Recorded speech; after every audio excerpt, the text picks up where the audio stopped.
Alright y'all, I'm back with another cooking video. Happy Friday. So I am cooking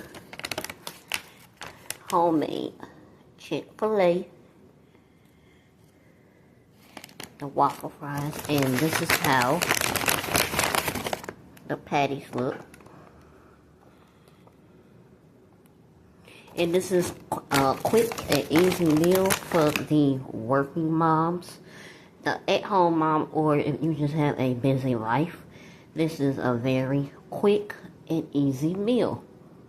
So I will bring you guys back when my meal is done. Happy Friday.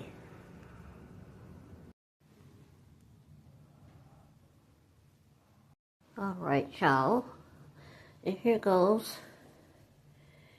the finishing touches. I didn't do that much fries because as y'all can see, I got the nuggets.